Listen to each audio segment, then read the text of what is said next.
Welcome back to Norton Man Reviews, everyone, and happy Halloween. I seriously can't believe it's been a year already since I started doing the review of this book. I thought it was going to be kind of a silly little gimmick to do a year-long review of this entire storyline and have each chapter come out on the major holidays throughout the year, but I thought it would be kind of a fun thing to do. I hope you've been enjoying it as much as I have. It's been kind of fun to revisit this book in that way. As I've talked about numerous times in the video, this has been one of my favorite storylines of all time. The writing by Jeph Loeb is just spot on. It's not overly complicated, but it's just a very intriguing mystery. And some complex characterizations from some classic Batman characters. Along with that, the art by Tim Sale, who's passed away, just fits this story like a glove. It's such a perfect blend, and I can understand if you might think that Tim Sale's art isn't that great. It's not flashy, it's not detailed. Some things can look weird, which I'll point out a couple of things, but it just works for this story and the tone of this book. So this is chapter 13. The 13th video, we went through every major holiday, starting from Halloween, Thanksgiving, Christmas, New Year's, Valentine's Day, St. Patrick's Day, what else was there?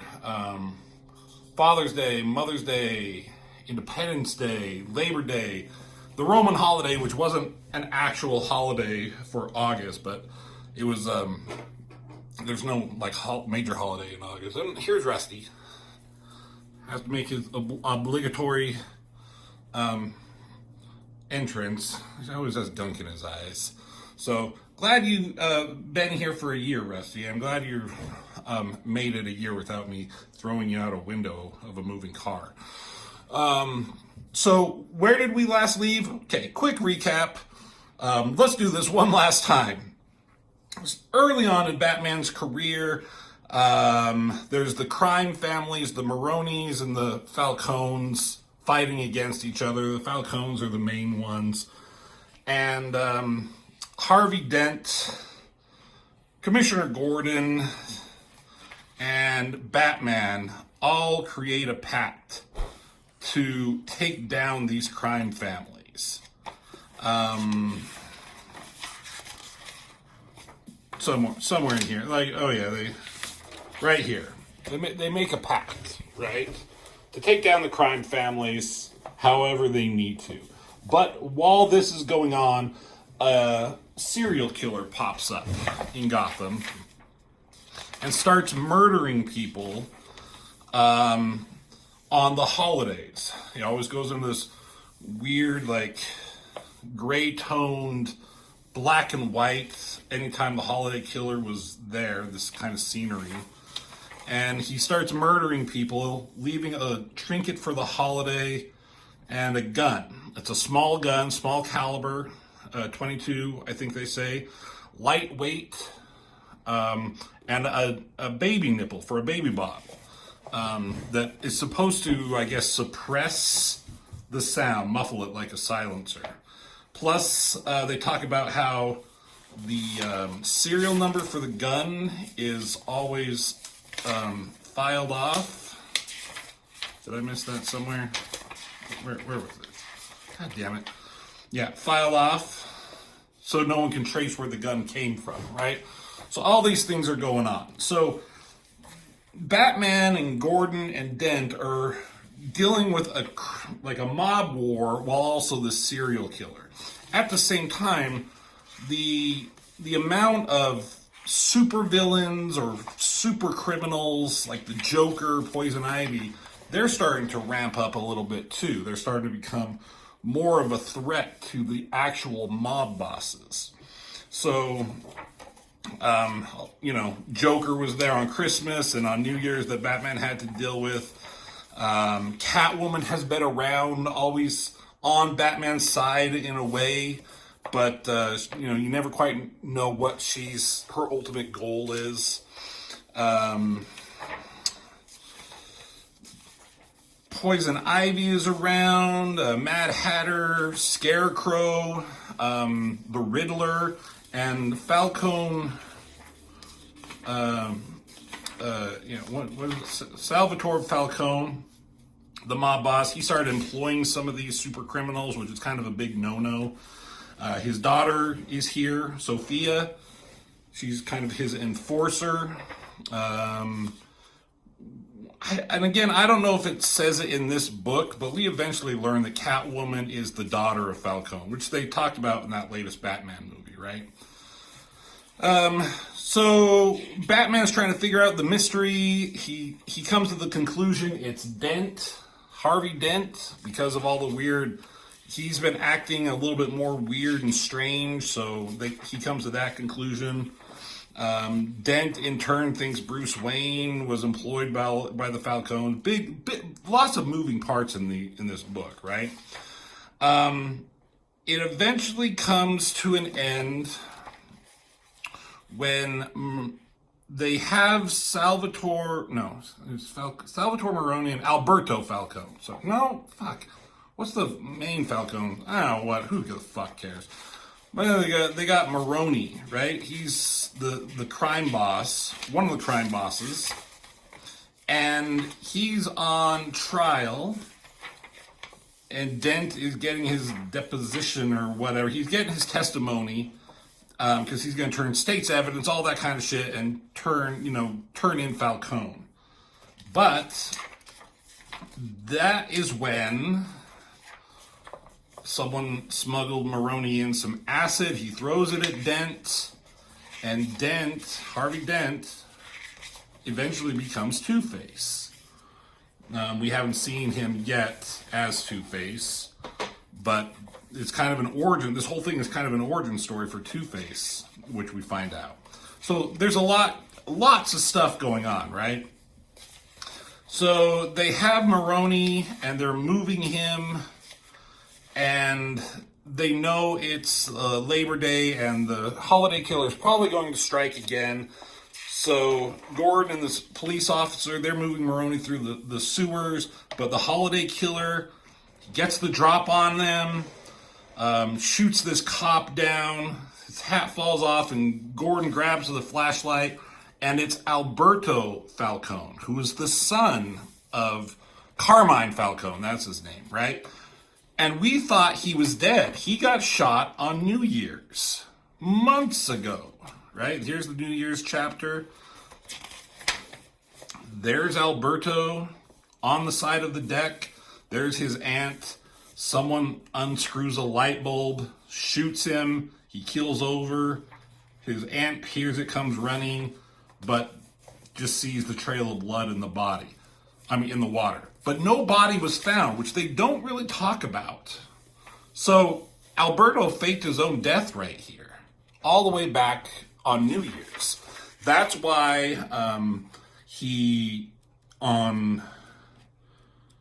when was it? Independence Day, he killed the coroner.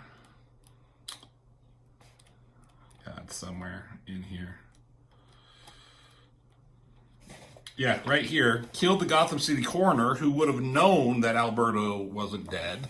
He killed his aunt later, right here, when she was going through the coroner's files, looking and probably finding out that, look, there's Alberto Falcone's file right there.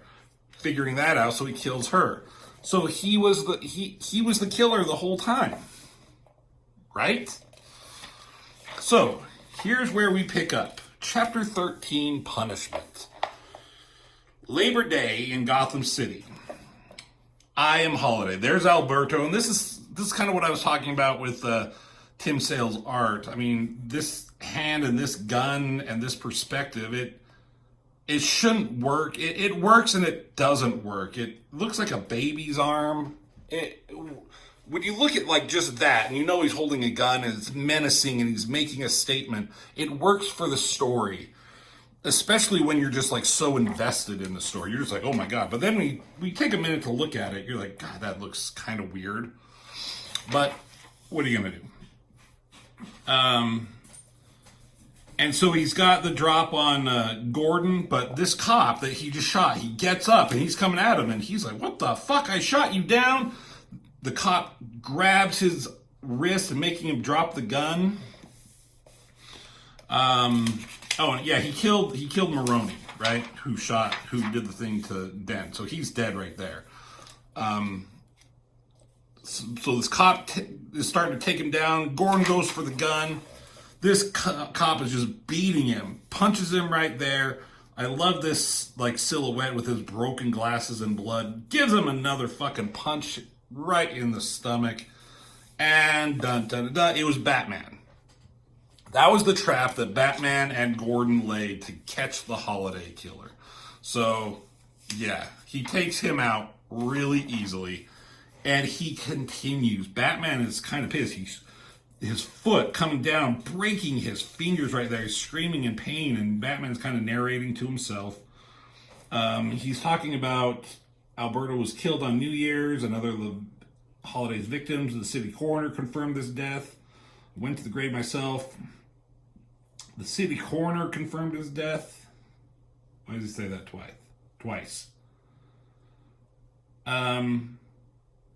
Anyways, Batman is just beating the fuck out of him. He is just mad that he used this gun to create so much death and chaos. And it's like the same kind of gun that killed his parents. Yeah, that's what he says. Such a small gun, and yet it caused so much destruction, not unlike the gun that killed my parents. So he's kind of pissed off, I guess. About ready to strangle this dude. Gordon stops him. He's like, okay, let's just do what we need to be done. Batman is kind of narrating himself that he made a promise to his parents to protect the city from the evil that took their lives. If I am to succeed, I must be willing to deal out the punishment, which is the name of the chapter, right? So he drops him, do what must be done. So they arrest Alberto, and the Holiday Killer caught. Finally, after a year, the long Halloween, they call it. So here's Alberto, and here comes Carmine, talking to his son. And they're kind of narrating the same thing, how he faked his own death. So he continued undaunted, cherry-picking off his father's enemies, killed the city coroner. In August, he killed his aunt, Carla, who went looking through the coroner's files.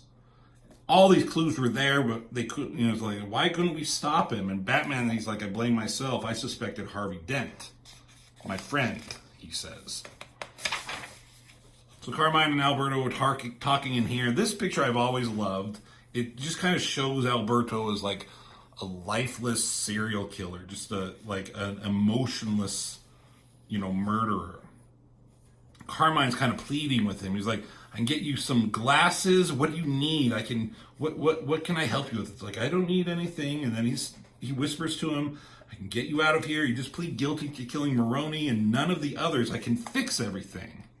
Just put all this holiday nonsense behind. He's like, nonsense? And then he asks, do you even know when my birthday is? And I'll give you a hint. It falls on a holiday. He doesn't know, right? It was February 14th, Valentine's Day. I wonder what happened on Valentine's Day. What killing was done? This was the one. Yeah, this is the Valentine's Day one. Huh. We killed all these guys in this car. Doesn't matter. And he talks about, he's like, you don't even know my birthday. You had business to attend to every year, every single year. He's like, I thought you understood. He's like, I do. That's why you sent me away to Oxford. Even though I want to help the family business, you thought that Gotham City was synonymous with organized crime, but Gotham City has changed. It doesn't want your kind anymore. And look at me, I'm bigger than all of you. He's basically saying, like, the mobsters and all that kind of crime is not the the way that Gotham is being ran anymore in that sense. It's the Jokers and the Penguins and the Riddlers and all those guys.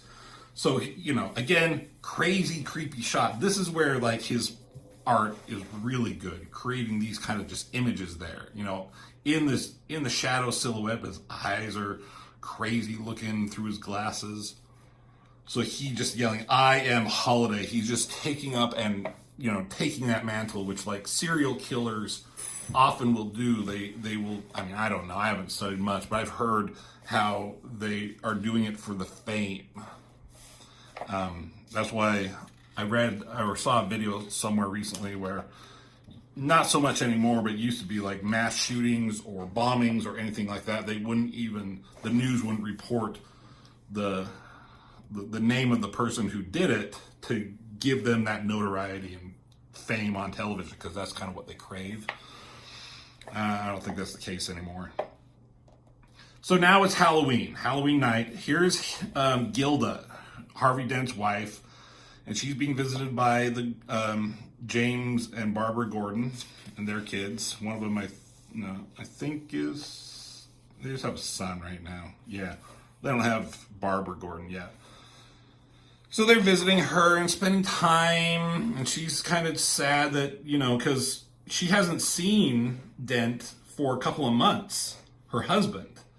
She keeps hoping that he's going to come back, but she hasn't seen him. He's been gone and disappeared wherever. So it's Halloween night, and now we're at Arkham Asylum. Cool establishing shot, creepy as shit here. And you see these cell doors opened. There's Pamela Isley, Jonathan Crane, identity unknown. So Poison Ivy, Scarecrow, identity unknown must be Joker. And they go up to the Calendar Man, who's been kind of, not a huge part, but a side player who's been helping Batman trying to figure out some of this holiday nonsense, because he's all about, like, calendars and dates. And he's standing there, and there's silhouette of a hand flipping a coin, and it comes up without the scratch marks. And I love this shot of just Two-Face or Dent. You don't see him yet. You see his face. He's just off on the side, and he says, "Sorry." Basically, you don't get to come with us. At the Roman's penthouse, he's freaking out. He's pissed off. He's throwing things in his kitchen. He's like, "My son is going to the gas chamber. Why wouldn't, you know, he's defying me. I could have stopped the whole thing." And then this storytelling is great. You just see these leaves come up, these vines come up around these guys. Looks like smoke is coming through the hallway. So this stuff is coming from Poison Ivy. This smoke could be Scarecrow toxin or it could be Joker toxin. I don't know if these two guys are these ones right here, so I'll assume this is Joker, right? They start laughing hysterically from the Joker gas. Power goes out. You don't see them turn the power out, or you don't hear a sound effect, but you see the way Tim Sale draws this, and the way Jeff Loeb puts the panels together. It's very much like a movie, which is why this book was so compelling for me, right? So the power goes out. Looks like some emergency light is on. They're going through the hallways. They see these guys. This is a straw from Scarecrow, so they know Scarecrow's been here. These guys with the mad grins from Joker. This guy dead, looks like all these leaves and plants are coming out of his mouth, so he's probably suffocated. They kick open a door for whatever reason right here. And the money shot of the book. "Trick or treat," says Joker. All the major Batman rogues and villains.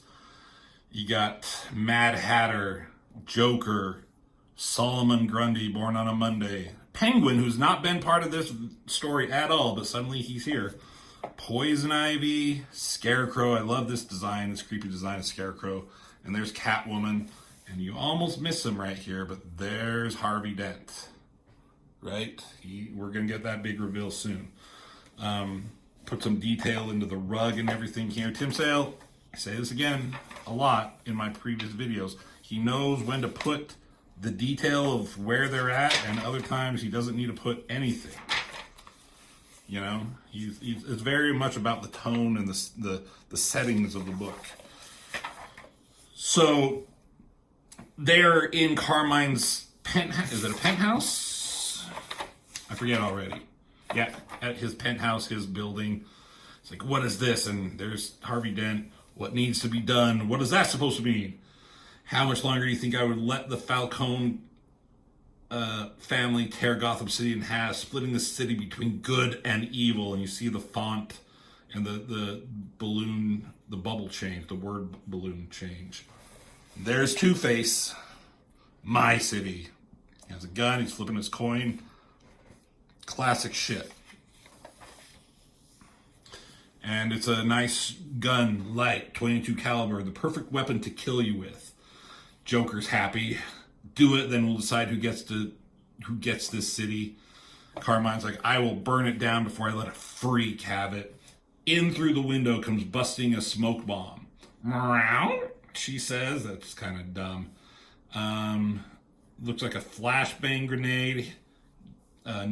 Dazing Solomon Grundy.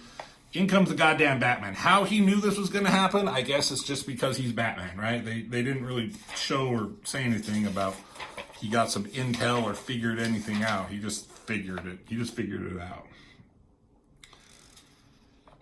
And then he starts talking about how his father had a recording device that he would put notes into when he was his father was a surgeon, right?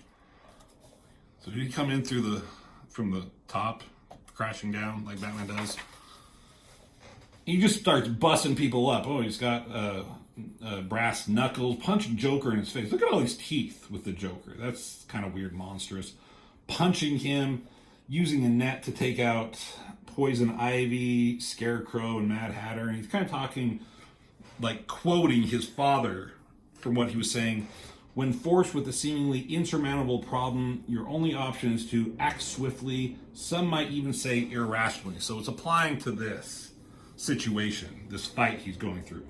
Removing the most dangerous elements first and methodically attacking each subsequent challenge in a separate but deliberate manner. He was referring to surgery, but Batman's doing it with these guys. Throwing a batarang, hitting Scarecrow there. Who's in this? That's Mad Hatter. And, Penguin and Mad Hatter. Okay, gotcha. But then there's Catwoman, and I love the coloring on this, because they're still in gas, the smoke. And Batman's trying to figure out, what side are you on? It's the same side I'm always on. But Two-Face, he gets Carmine Falcone, and this is kind of similar to previous holiday killings, right? In the black and white, 6 panels with a final full-page spread. So 6 panels here with the gun. Two-Face has Carmine Falcone, and he keeps telling Batman, he's telling Batman what the argument that Batman and fans have always had. Batman never kills, but, Joker and all these guys will escape constantly and just kill and murder and do all sorts of horrible stuff again and again. Because Batman won't kill. So that's what he's saying here. We have the same problem again and again. Harvey is gone. Two-Face is more like it, don't you think? So he names himself right there. He says, if you pull the trigger, how are you different from the Roman? It's like, that's Gordon talking. The system doesn't work. That justice can be cited like a flip of the coin. So he flips his coin, catches it with the scratch side, 2 shots, shoots Falcone in the head. 2 shots to the head. If you ask me, it couldn't have happened to a nicer guy, which is a callback from earlier on. I'm not going to look for it because I'm not exactly sure where it is. But that's something Harvey Dent has said, when he sees some of these mobsters killed. Couldn't have happened to a nicer guy, which is part of the reason why Batman started suspecting him in the first place. The smoke coming right up the middle, separating his face right there is a nice little touch. All the other, Joker and Penguin, all these guys knocked out with the Carmine Falcone dead with the blood right there. So it harkens back to the rest of the holiday killings, right? So Sophia, I don't know what she was doing this whole time. She finally freaks out. She sees her dad dead, two bullets in the head, bleeding. She's coming after Dent, but Catwoman stops her. She scratches her right here, which is, very similar to Carmine's 3 scratches, which I think he got from Catwoman at some point. So gives her the same 3 scratches. These are sisters that we'll eventually come to understand. They go busting out through the window. Catwoman's trying to stop her from doing anything dumb and from killing herself, and she falls over the edge to her apparent death as Catwoman is holding on for her life. So those two are done and killed, right?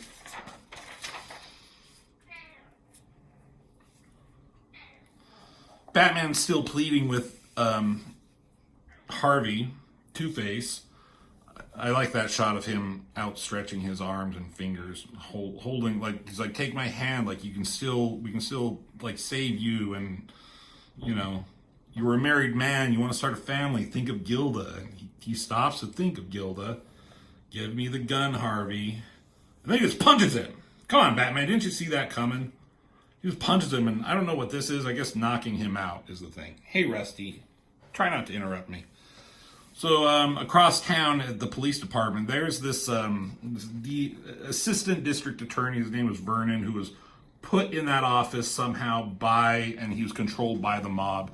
He was the little wormy fuck who gave Maroni the acid that hit Dent.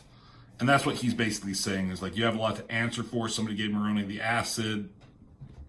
And it was you believe in the justice system, justice is 2 sides, innocent or guilty, like this coin.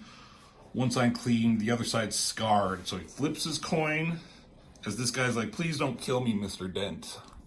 Oh, Rusty.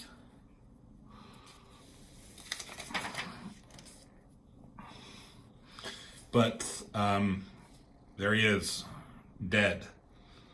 There's the gun, there's the coin, which Batman finally shows up, picks up the coin, and it's too late. And from out the window, you see the bat signal, which is on top. Maybe this wasn't the police station, but, so he goes to the police station. And there's Harvey, there's Two-Face. And now he's talking in his regular voice. I've killed twice tonight. I did what needed to be done, and then it changes into the Two-Face voice, for now. Rusty, come on, man. Not right now. I did what needed to be done. They start arguing. Here comes Gordon. He's like, what's happened to you? There won't be any judges to be bribed. No witnesses who will disappear. No one will get off free. The Roman is dead. I killed him. And the long Halloween is over. And it's this worm's eye view shot looking up at these 3, which goes back to the beginning when they made the initial pact. Right here, right? But now he's Two-Face. We'll get you help. You're the ones who are going to need help from now on. He's like, you betrayed everything you believed in. They're just having this philosophical debate and argument. And he says, arrest me. We'll see how the law and order handle Harvey Dent. And then he's like, but wait 1 second. You both know, don't you? There were 2 holiday killers. And he says, what? And then we cut to sometime later, I guess. Time transition scene right there. And he's like, what do you think he meant? There were 2 holiday killers. Alberto confessed to all of the holiday killings. He's going to the gas chamber. He's like, Harvey's obsessed with the number 2, but we'll never know for sure. But tonight was Halloween. Harvey killed a Roman with a 22. Get off, Rusty. You're messing up everything. The last holiday murder. In the end, Harvey Dent was holiday 2. So They're basically saying Harvey was a holiday killer along with Alberto, which, that's why this scene right here. It's a holiday murder.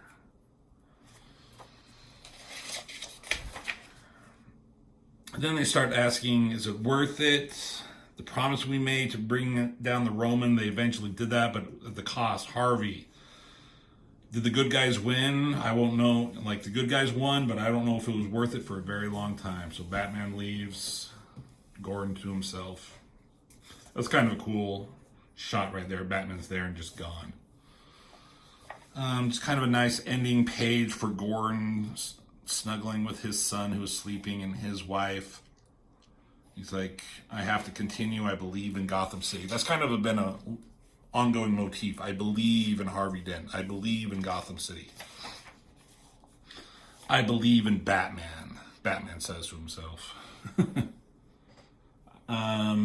He's like, I made a promise, no matter what the evil looks like or becomes, I believe someday I will make good on that promise. I have to. I believe in Batman. So like a movie would, it kind of has a ending awesome shot of Batman with the city behind him. Awesome views of the city, detailed.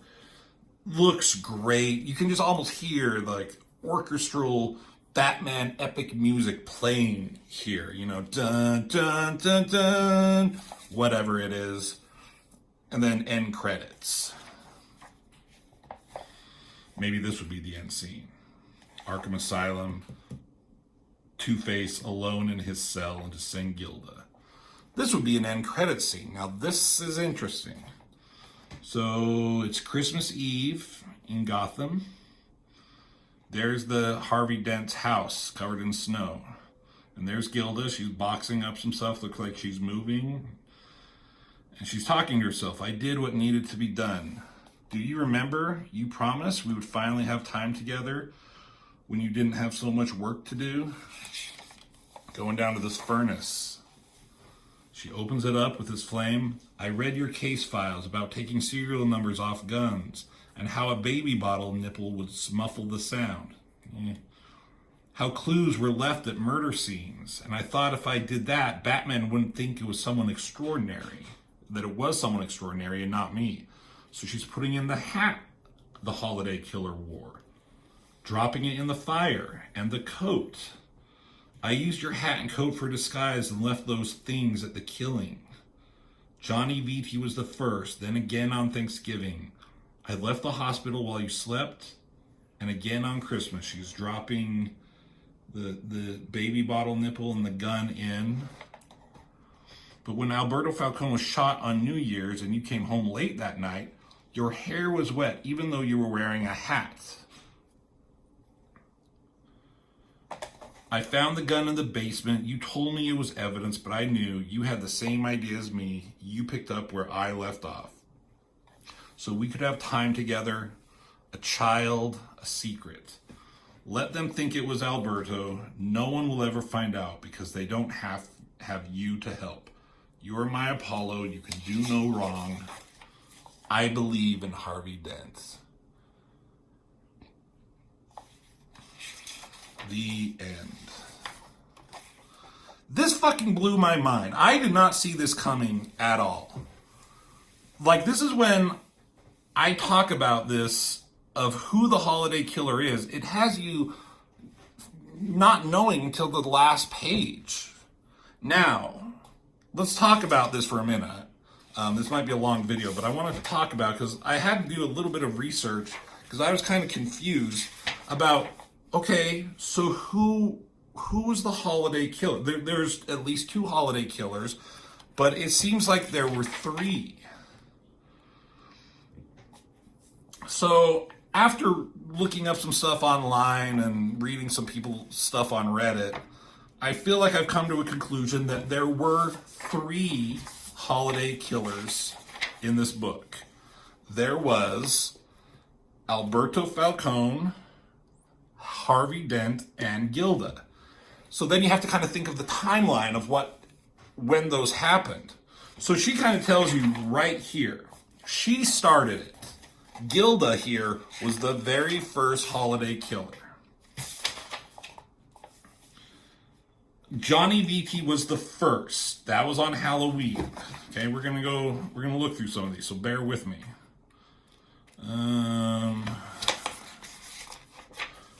Johnny VT is this fucker in a bathtub somewhere. Right there. He was the first. Then again on Thanksgiving.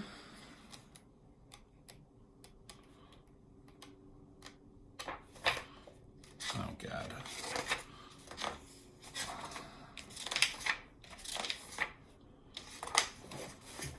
Where is it? Sorry.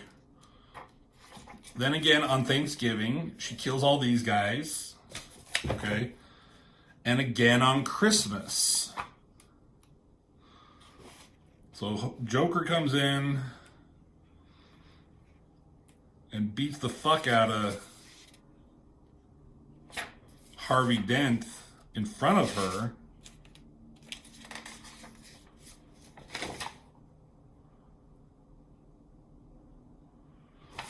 So she somehow left, followed Joker to this restaurant or whatever, or wherever they're at. There's Joker leaving. She followed him and kills this guy. So she kills these first three, okay? Then, but when Alberto Falcone was shot on New Year's and you came home late that night, she even says here. So this is where Alberto is seemingly killed. We talked about this. Now, did he do it himself? Because she says right here, your hair's all wet. But he's wearing a hat. So he says it's been snowing, but he's been wearing a hat. So he was in the water somehow. They talk about it later. Batman thinks about Harvey Dent. No, not here. This one with the Riddler, he's trying to figure out who it is.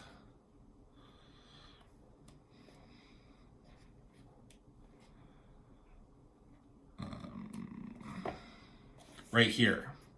This is where he thinks it might have been Dent. So it seems like Dent at this point, did he... Now this is where it can get confusing. Did Alberto just throw himself over? Or did Dent and Alberto come up with the next stage to continue the holiday killings? But, so Dent must have known that it was his wife, and he continued to do this, and he probably got Alberto to go along with it.